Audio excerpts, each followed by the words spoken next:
मोदींनी सरसंघचालक डॉक्टर मोहन भागवत यांचे कौतुक केलंय। मोहन भागवतांच्या 75 निमित्त मोदींनी विशेष लेख लिहिलाय।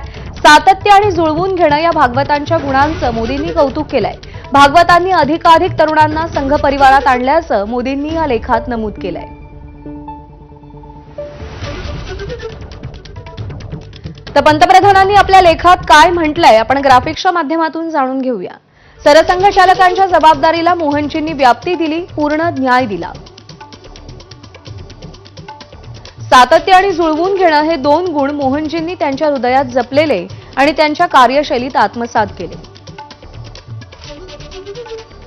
संघाच्या 100 वर्षांच्या प्रवासातील भागवतजींचा कार्यकाळ हा सर्वात परिवर्तनकारी आहे। मोहनजींच्या व्यक्तिमत्वाचा प्रशंसनीय गुण म्हणजे त्यांचा मृदुभाषी स्वभाव, श्रवणाची अपवादात्मक क्षमता त्यांना लाभली आहे।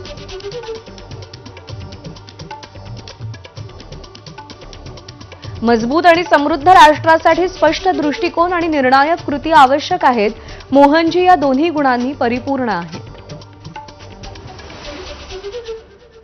अत्यंत व्यग्र वेळापत्रकातही मोहनजी संगीत आणि गायन हे छंद जोपासण्यासाठी खास वेळ काढतात। मोहनजी कित्येक भारतीय संगीत वाद्य वाजवण्यात पारंगत आहेत।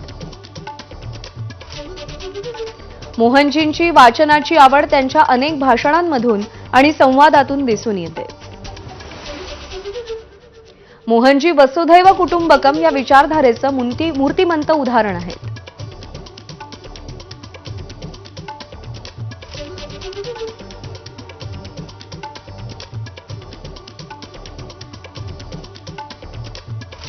तर मोहन भागवतांचा अमृत महोत्सवी वाढदिवस आहे। मोहनजींचा जन्म 11 सप्टेंबर 1950 चा। 21 मार्च 2009 पासून मोहन भागवत सरसंघचालकपदी आहेत।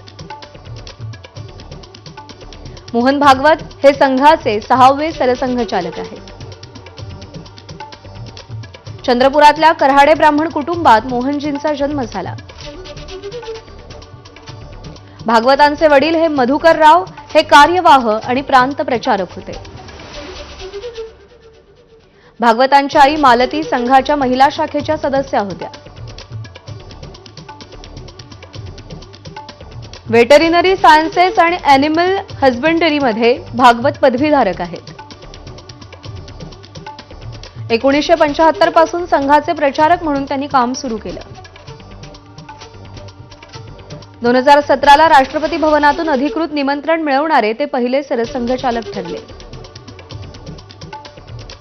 2017 मध्ये नागपूर विद्यापीठाकडून भागवतांना मानद डॉक्टरेट प्रदान करण्यात आली।